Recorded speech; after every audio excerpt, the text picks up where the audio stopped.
Hello, you're watching RT with me, Kevin Owen. We're very pleased to say today that we're joined by the President of the Russian Federation, Vladimir Putin. We're very pleased because this is his first major interview since his inauguration, and he's granted it to us. So, Mr. President, thank you very much for making the time to talk to us. What I want to talk about, first of all, is the ongoing, at the moment, APEC summit. You'll be going there very shortly in Vladivostok. Of course, it's the first time that Russia has held it, a prestigious event.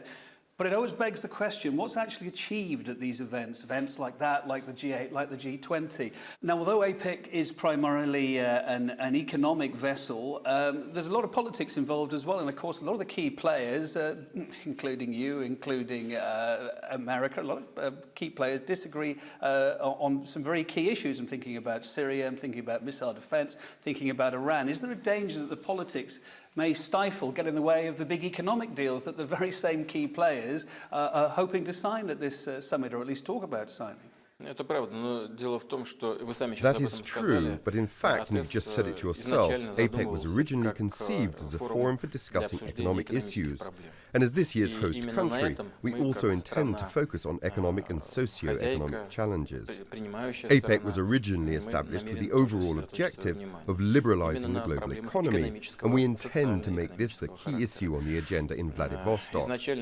When I invited our counterparts 5 years ago to meet in the Russian Federation, my rationale was to acknowledge the importance of this area for Russia, given that 2/3 of Russia's territory is located in Asia, and yet the bulk of our foreign trade, more than 50%, is with Europe, whereas Asia only accounts for 24%. Meanwhile, Asia is developing rapidly and intensively. You and I know it, and everybody knows it. Therefore, we are planning to focus primarily on economic challenges, transport, global food security, and the task of liberalizing the global economy. It's a well-known fact that the past year has seen a dramatic increase in the number of people affected by starvation, which has grown by 200 million. This means that 1 billion people worldwide are currently suffering from food shortages or famine. I believe this is the kind of issue that will be the focus of attention, along with a number of other challenges that are highly sensitive and significant for millions of people. As far as Syria and other hotspots are concerned, issues that are currently in the limelight, we will certainly address them in our deliberations at the forum, in bilateral discussions or otherwise. They won't be overlooked. Do you think there should be more practical outcomes, though? Is it too much of a talking shop, of events like APEC? You know, I attended the G20 meeting in Mexico just recently. As a rule, such meetings are pre-arranged and pre-discussed by our aides and ministers and high-ranking experts. And still, there are certain issues that eventually come into focus for the heads of state attending. That's how it was in Mexico. I was very interested to follow the discussions and look at conflicting opinions, and I participated in some of those discussions. I think the coming forum will see just as many debates, but it's only through this kind of meticulous hard work, year after year and quarter after quarter, if not day by day, if you excuse my officialese, that we can eventually arrive at acceptable solutions to sensitive issues such as, say, liberalizing trade, because this is an issue that affects millions of people. You know, the issues debated within the framework of the World Trade Organization and the coming APEC summit are so immensely important for us, partly because Russia is now a full member of the WTO. We have also established a customs union and a common economic space in the post-Soviet territory, jointly with Belarus and Kazakhstan. Dialogue is very important for us so that we can explain to our partners and help them realize how this kind of association in the post-Soviet area could be beneficial and helpful, especially since the vehicles I've mentioned have been established based on WTO principles. Okay, thanks for explaining that. We're going to come back to APEC a little bit later, if we may. But you touched on another big subject in the headlines, the horrendous events that have been unfolding in Syria over the last 18 months. Now, Russia's position has been steadfast all the way along the line here. You've said there should be no foreign intervention, and it should be the Syrian people who do the deciding, and it should be done through diplomacy. However, that's a great idea, but day in, day out, innocent lives are being lost on both sides. Is it time for something more than talking? Should Russia be reassessing its position maybe now? How come Russia is the only one which is expected to revise its stance? Don't you think our counterparts in negotiations ought to revise theirs as well? Because if we look back at the events in the past few years, we'll see that quite a few of our counterparts' initiatives have not played out the way they were intended to. Take the examples of numerous countries riven by escalating internal conflict. The US and its allies went into Afghanistan, and now they're all thinking about how they can get out of there. If there's anything on the table, it's the issue of assisting them in withdrawing their troops and hardware from Afghanistan through our transit routes. Now, are you sure the situation there will be stable for decades to come? So far, no one can be confident about it. And look at what's going on in Arab countries. There have been notable developments in Egypt, Libya, Tunisia, Yemen, and other places. Would you say that order and prosperity have been totally ensured for these nations? And what's going on in Iraq? In Libya, there are armed clashes still raging among the country's various tribes. I won't even mention the way the country had its regime changed. This is a separate topic.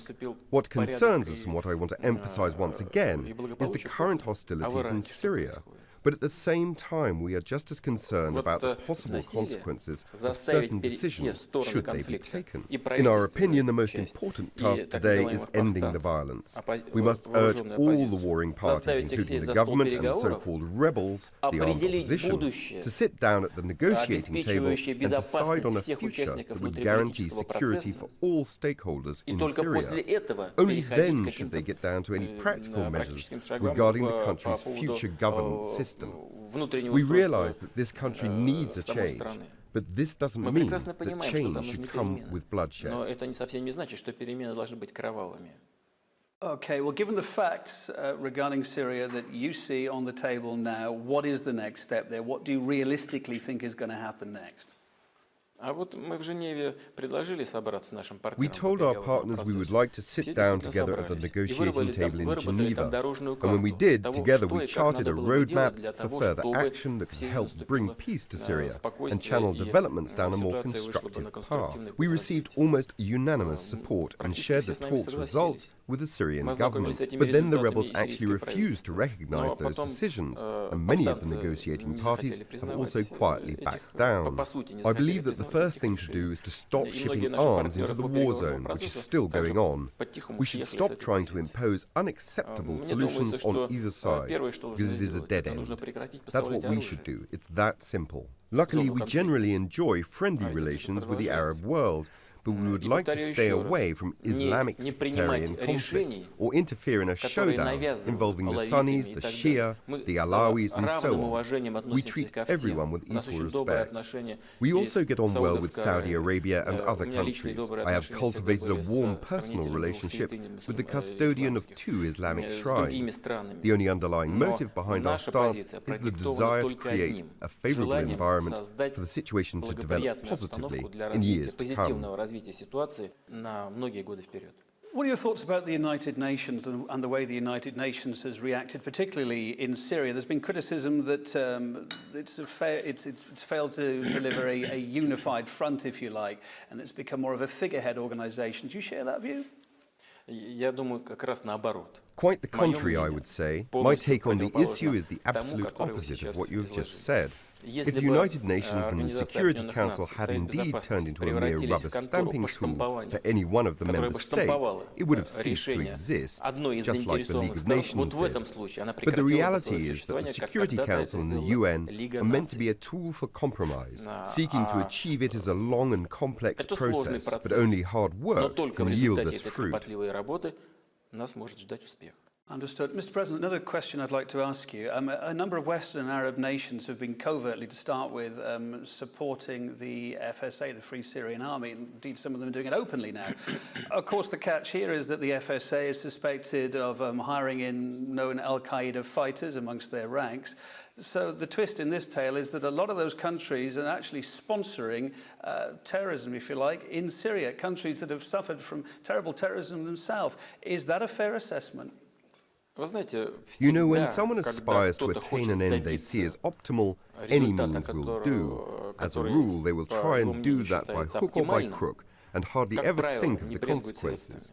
That was the case during the war in Afghanistan, when the Soviet Union invaded in 1979. At that time, our present partners supported a rebel movement there and basically gave rise to Al-Qaeda, which later backfired on the United States itself. Today, some want to use militants from Al-Qaeda or some other organizations with equally radical views to accomplish their goals in Syria. This policy is dangerous and very short-sighted.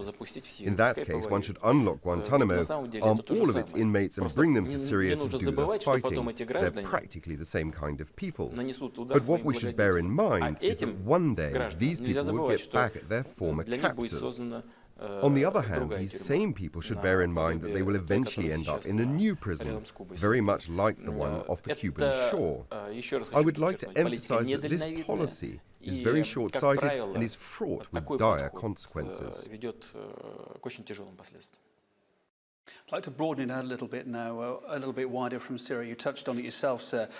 Syria is in the middle of a civil war. We're seeing conflicts in Bahrain and in Saudi Arabia. Okay, things are a bit calmer in Egypt, Libya and Tunisia. You mentioned it just now.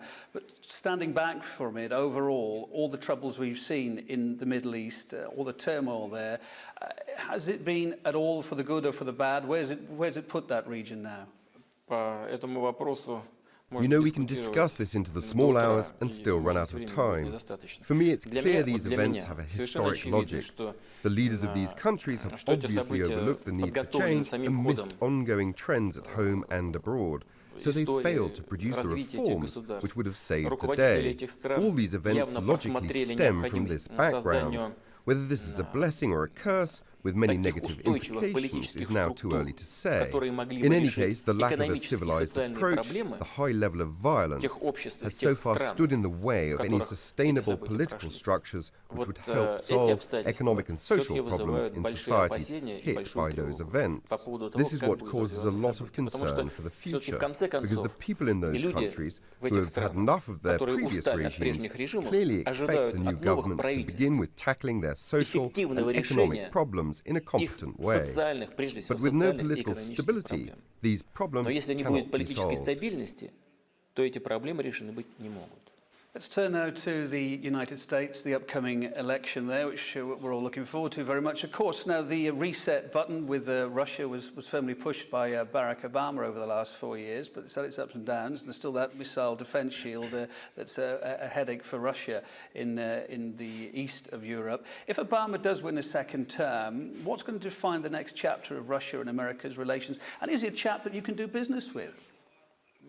I believe that over the last 4 years, Presidents Obama and Medvedev have made a lot of progress in strengthening Russia-US relations. We have signed the New START Treaty, and backed by the US, Russia has become a fully-fledged member of the World Trade Organization. There are more reasons to be optimistic about our bilateral relations, our strengthened cooperation in combating terrorism and organized crime, in the non-proliferation of weapons of mass destruction, and in other areas. In other words, we have accumulated quite a lot of positive experience. But the issue you mentioned, the US missile defense system, is surely one of the key issues on today's agenda, because it involves Russia's vital interests. Scholars and experts understand that a unilateral solution will not enhance global stability.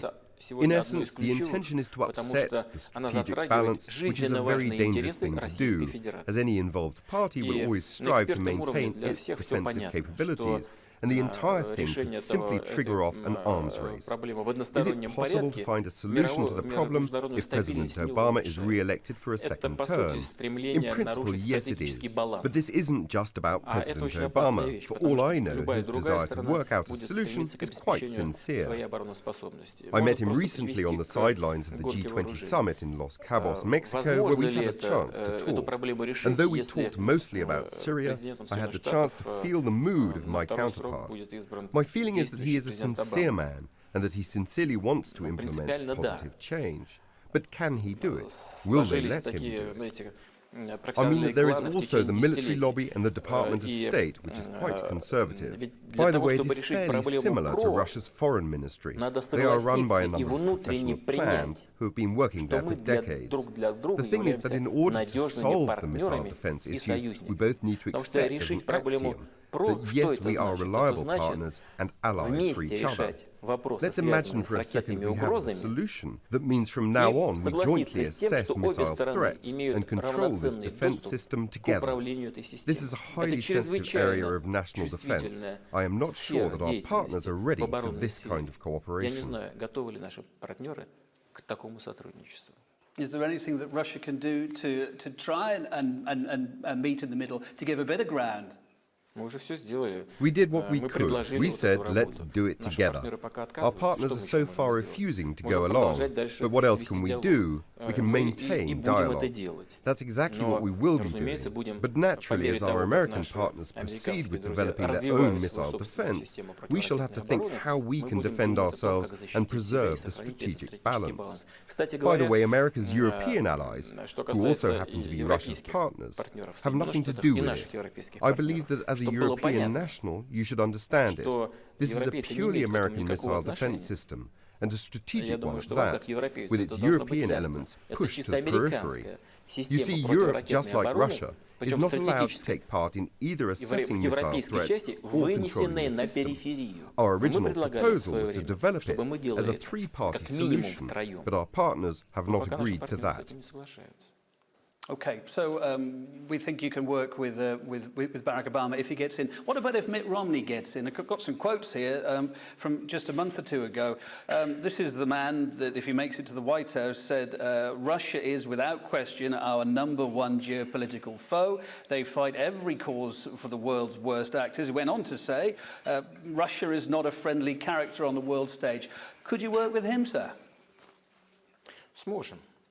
Yes, we can. We'll work with whichever president is elected by the American people. But our effort will only be as efficient as our partners allow it to be. As for Mr. Romney's position, we understand that this is to a certain extent motivated by election campaign rhetoric. But I also think that he was obviously wrong, because such behavior in the international arena is the same as using nationalism and segregation as tools of US domestic policy. Its effect in the international arena is the same. When a politician, a person who aspires to lead a nation, especially a great country like the US, declares someone to be enemy a priori. And by the way, this brings something else to mind. When we talk about the missile defense system, our American partners keep telling us this is not directed against you. But what happens if Mr. Romney, who believes us to be America's #1 foe, is elected as President of the United States? In that case, the missile defense system will definitely be directed against Russia, as it is technologically configured exactly for this purpose.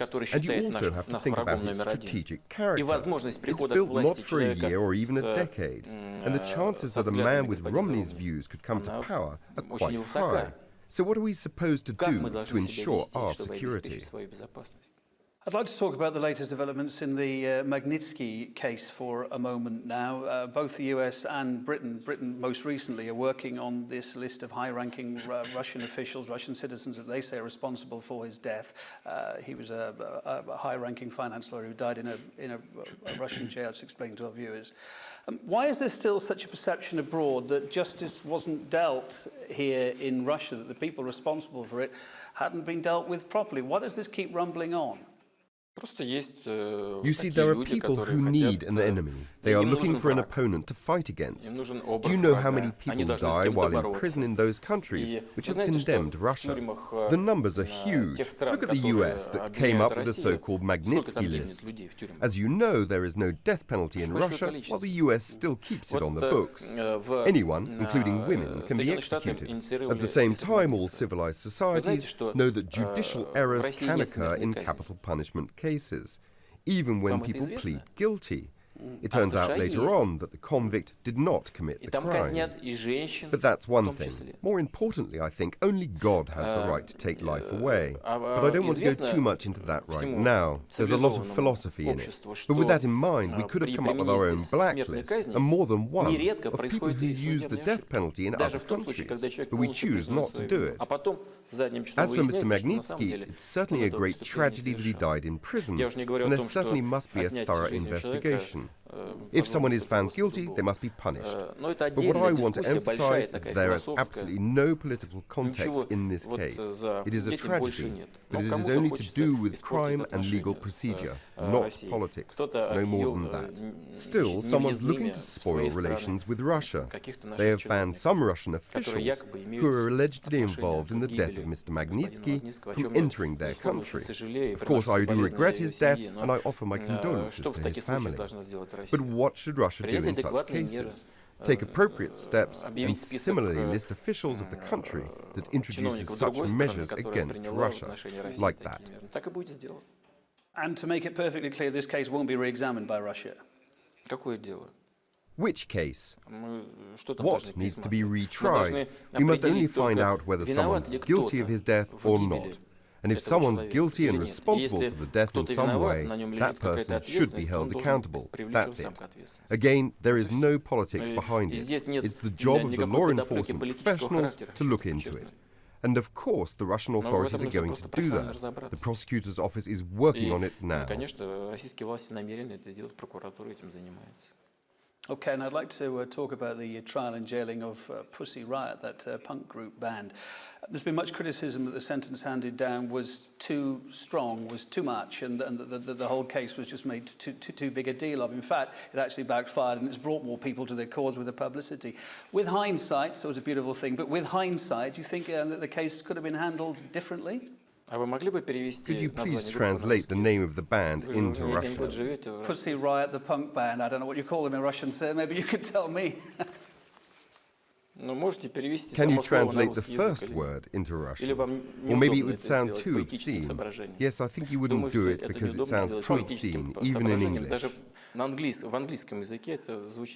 actually thought it was referring to a cat, but maybe I'm missing a point here. But anyway, sir, do you think that the case was handled wrongly in any way? Could some lessons be learned? I know you understand it perfectly well. You don't need to pretend you don't get it. It's just because these people made everyone say their band's name too many times. It's obscene, but forget it. Here's what I would like to say. I have always felt that punishment should be proportionate to the offence. I am not in a position now and would not like in any way to comment on the decision of a Russian court, but I would rather talk about the moral side of the story. First, in case you've never heard of it, a couple of years ago one of the band's members put up 3 effigies in one of Moscow's big supermarkets with a sign saying that Jews, gays and migrant workers should be driven out of Moscow. I think the authorities should have looked into their activities back then. After that, they staged an orgy in a public place. Of course, people are allowed to do whatever they want to do as long as it's legal. But this kind of conduct in a public place should not go unnoticed by the authorities. Then they uploaded the video of that orgy on the internet. You know, some fans of group sex say it's better than one-on-one, because like in any team, you don't need to hit the ball all the time. Again, it's okay to do what you like privately, but I wouldn't be that certain about uploading your acts on the internet. It could be the subject of legal assessment too.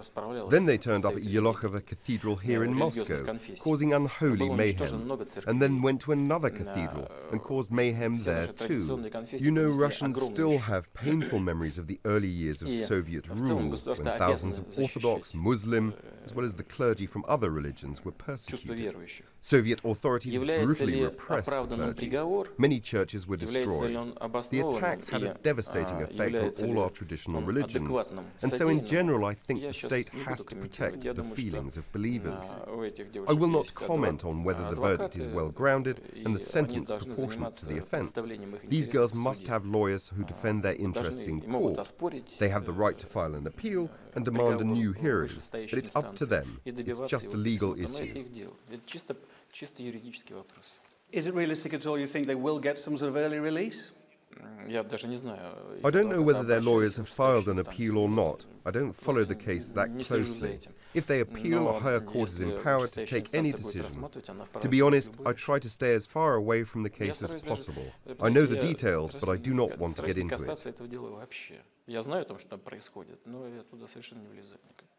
There's concern here and abroad that Russia's been suffering a clampdown on the opposition since you returned as president. There's tighter defamation law, upping the fines for defamation, internet censorship laws brought in to protect children, all these introduced under your watch.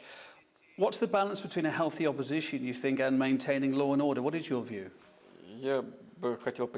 So is it true then that other countries don't have laws that ban child pornography, including online? Indeed they do. So they do. Well, we didn't until recently, and if we began to protect our society and our children from these offences... Maybe it was the timing of the introduction, though, sir. Maybe it was the timing of the introduction. It may have seemed a bit heavy-handed as you came back to power again. You know, I try not to think about it. I just do what I think is right for this country and for its people. And that's how I will work in the future. Of course, I am aware of how my conduct resonates globally, but this cannot dictate my policies. Any steps that we take are in the interest of the Russian people, and our children need this kind of protection. No one is going to use this as a tool to restrict the internet or online freedoms, but we have the right to protect our children. You might also recall the mass riots that shocked the UK a year ago. A lot of people were injured and a lot of property was damaged. Is it better to let things deteriorate to that state and then spend a year tracking down people and locking them up? I think it's best not to let things get that far. That's my first point. Now to my second point. Let me now get down to the hard facts. You must know that a year ago I backed reform that would see Russian governors elected and not appointed as previously through secret ballot. But I also took the next step. After taking office, I introduced a new bill on elections to the upper chamber of the Russian parliament. These specific steps will pave the way for a more democratic Russia, and it's true both for its people and its state. There have been other proposals initiated too, including changes in the lawmaking process. The State Duma is now considering using public initiatives on major national issues submitted via the internet as a source of new legislation. If a draft bill is supported by 100,000 web votes, it will then be discussed in the State Duma. Right now we are looking into how to put this idea into practice. There are other major proposals as well. We seek to make our society more advanced and more democratic, and we intend to be consistent in following this path. We started off our talk by talking about the forthcoming APEC summit, which you're off to very shortly. And when you're there, I gather you'll be meeting the Chinese President Hu Jintao. You won't be meeting Barack Obama because he's not there. Hillary Clinton will be, he's not there. Is that a sign of how he regards APEC? It may just be busy, but is it a sign that how he regards it? And is it also a sign that maybe China is increasingly becoming a bigger geopolitical and commercial partner for you? China is indeed becoming a global economic and political hub. This is part of a global trend, with new centers emerging on the political and economic landscape. This is an obvious fact for everyone. The question is the pace of change. China has taken up this new leading role, not only in Russia's eyes, but also in the eyes of the whole world. What makes us rather special, however, is that Russia and China are neighbors, and our special relations took thousands of years to evolve to where they are now. We have been through times of sunshine, which were very beneficial for both countries. We've also been through periods of gloom and conflict. At the moment, Russia-China relations are at an unprecedented high, and we share mutual trust both politically and economically. Over the coming years, we are bound to achieve a $100 billion turnover rate. To put this in perspective, currently Europe makes up 51% of Russia's foreign trade, which amounts to over $200 billion. That will be a serious push forward. Our American partners told us long ago that Barack Obama would not attend the summit. The reason is the election race in the US, and we think it's okay. The US will still be represented at a high level. So yes, we've known for several months now, and we fully understand the reasons. Anyway, this will be a great summit, with top officials coming from 20 countries, heads of state and heads of government. Of course, it's a pity the US president cannot come at this time, but nothing can be done about it. I think if he really had the opportunity, he would not miss it, because it's a good event for the US to talk not only with us, but also with other Asia-Pacific partners. Anyway, I met Barack Obama earlier in Mexico, as I said, and had a chance to discuss our bilateral ties and exchange opinions on the major global issues. So we do continue our dialogue. Domestically, again, I'd like to talk now about corruption. It's a word that comes up time and time again here in Russia. You've talked about it before, but most notably, the previous president was really putting it top of his list of things to sort out. However, when Dmitry Medvedev left office as president, he reported only modest success at tackling it. How serious a problem do you think corruption is in Russia in 2012, and what are you going to do about it? Corruption is a problem for any country, and you'll find it everywhere, be it in Europe or the United States. They have legalized many things. Let's take the private corporate lobby. What is it? Is it corruption or not? It's legalized, and so formally it's okay, within the law. But that depends on how you look at it. Therefore, I will repeat that this problem is an issue for many countries. More important is the level and scope of corruption. In our case, it's quite high. But this is typical of transition economies. The reason is that while new economic models are evolving, many things are not yet adjusted or aligned, and the state is not always in control. There are also value issues, especially when we move from a socialist mindset and planned economy values to eternal values. This is a complicated process, especially if the new market facilitates rapid wealth acquisition for some particular circles or groups of people. This is something that is perceived painfully as reprehensible. The average person then starts thinking, if it's okay for those people to earn billions in a couple of years, why isn't it okay for me to do this or that, even if it isn't exactly in sync with the law and moral values? All this undermines the very foundation of the campaign against corruption. This is a very difficult process. But undoubtedly, this is an essential part of our agenda, and we shall continue our efforts in this area. There are a big list of causes there that you cited. Where do you begin to go about tackling it then? When is there some sort of sea change? When are you hoping for some, when it's going to get better, if you like? What we need to start with is to make our entire society detest the very notion of corruption. Corruption is a two-way process, with two sides to it, the bribe giver and the bribe taker. And it often happens that the bribe givers are more active than the bribe takers. Therefore, it is a matter of supporting moral values. It is also a matter of making our law enforcement agencies more efficient and developing a legal framework that minimizes opportunities for corruption. This is a multi-dimensional task, very sensitive and difficult, and we shall work on every aspect of it. Well, one of the practical ways that you're going about it is this new draft law to prevent government officials from having bank accounts and property abroad. I don't know what you think about that law, but it does beg the question, isn't it possible for somebody to use somebody else's bank account? How are you going to enforce it? Of course you could. This bill has not been passed yet. It's being reviewed by the State Duma. This naturally implies certain limitations for officials, because current legislation allows any Russian citizen to have a foreign bank account or property. Yet limitations may be introduced for some officials, especially at a high level. I don't see anything extraordinary about this, especially in view of today's realities. But the State Duma will have to present the rationale for their proposal and develop it into a detailed draft law. Overall, I believe this law has value and would assist the fight against corruption to a certain extent. Of course it will, because those people who are willing to commit themselves to serving their country and their people should be willing to agree to such terms. That if they want to have a bank account, it'll have to be a Russian bank account, or a Russian branch of a bank. Why not? Many overseas banks have branches in Russia. One can keep their accounts here. Why go to Austria or the United States to open an account? If you connect your fate to this country, be so kind as to make public your interests here, including financial interests. Do not hide your money anywhere.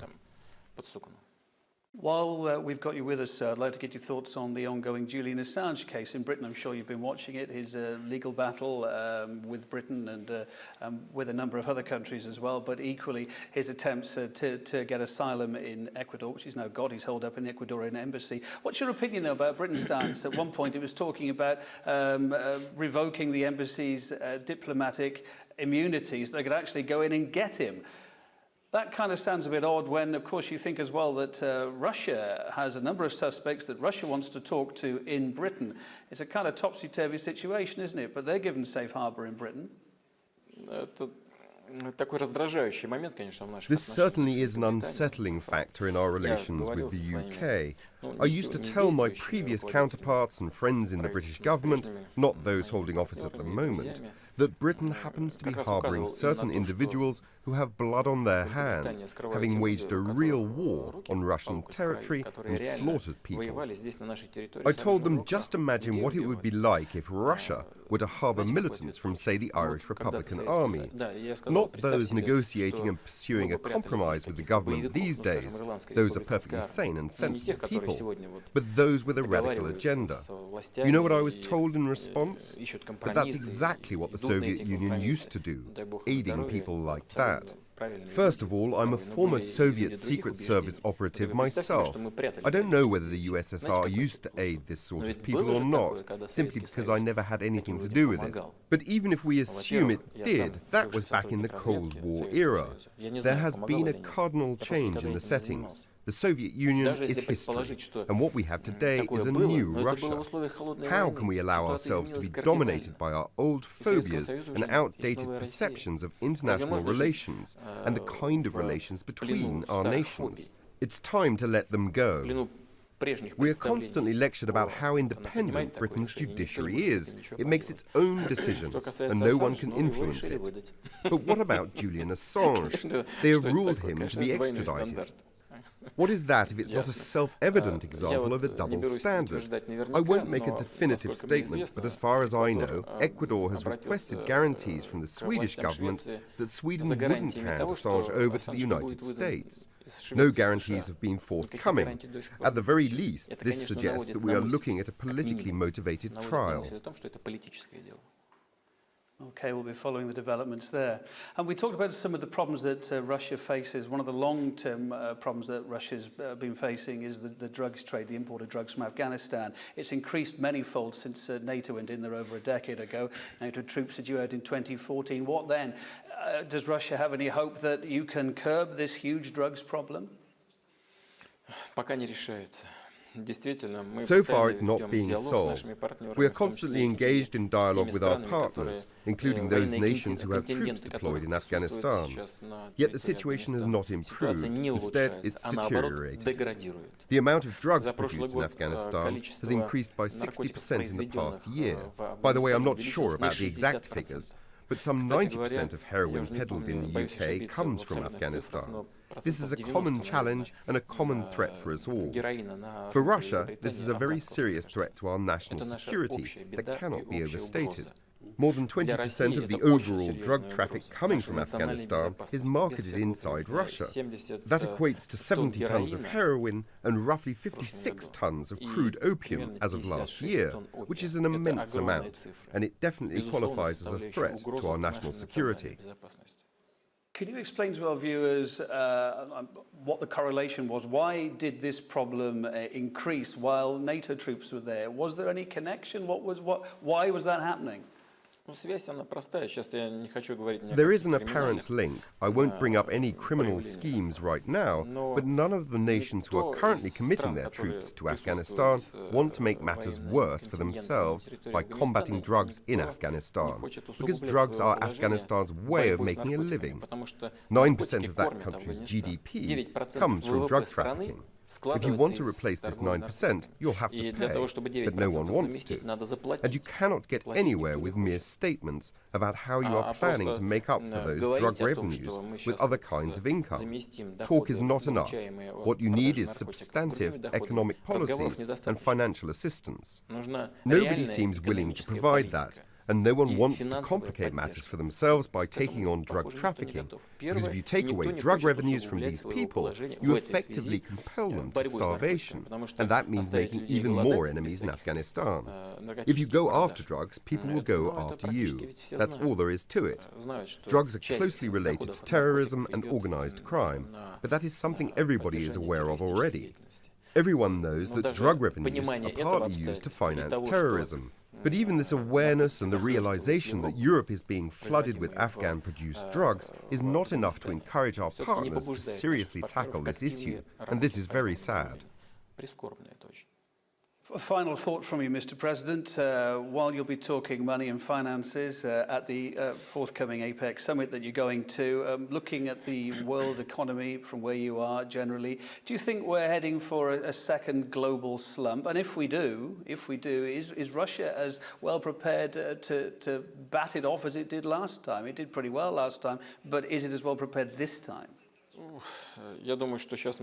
I believe we are even better prepared because we've already experienced the first wave of the crisis, and we have an understanding of what's to be done about it and how we should do it. And we have the instruments for crisis management. Moreover, I tasked Russia's previous cabinet, as early as last year, with upgrading the already tried and tested instruments, drafting new laws and adjusting our regulations. We asked Parliament to assign 200 billion rubles to a government reserve fund, and Parliament agreed. Therefore, we are generally equipped for managing a crisis. On top of that, as you know, we have enjoyed fairly strong economic growth, a rate of 4.2%, which is the highest among the world's largest economies next to China and India.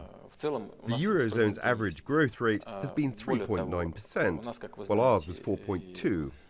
By the way, both the International Monetary Fund and the World Bank are predicting negative growth at minus 0.3% for the Eurozone next year.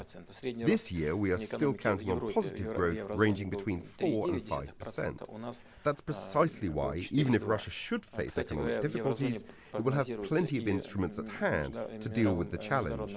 We have reinforced our gold and currency reserves, almost bringing them back to pre-crisis levels. We presently rate third worldwide next to China and Japan, with upwards of $500 billion in gold and currency reserves. Parallel to that, the government is rebuilding its own reserves. We have two government reserve funds, the $80 billion National Wealth Fund and the Reserve Fund, which is worth roughly $60 billion. To finance a budget deficit, should we suffer one. But so far we don't have a deficit.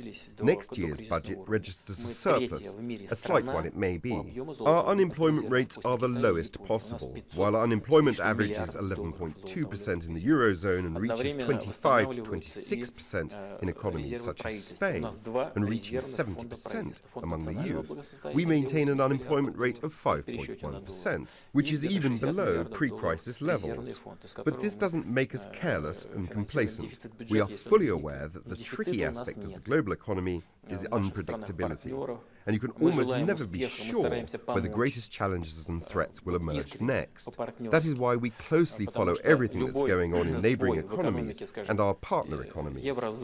We wish them success, and we are honestly willing to assist them as good partners, because any kind of economic mishap in the Eurozone, for instance, is bound to have painful ramifications for us. The Eurozone is our major sales market. Should it shrink, our own production will immediately decrease. Therefore, our interest is in seeing the Eurozone survive and our main partner economies getting back on track. We need Europe's leading economies, such as Germany, France and Britain, to be in good shape. This is something we'll always keep an eye on, and this will be a primary topic for discussion at the Vladivostok APEC summit.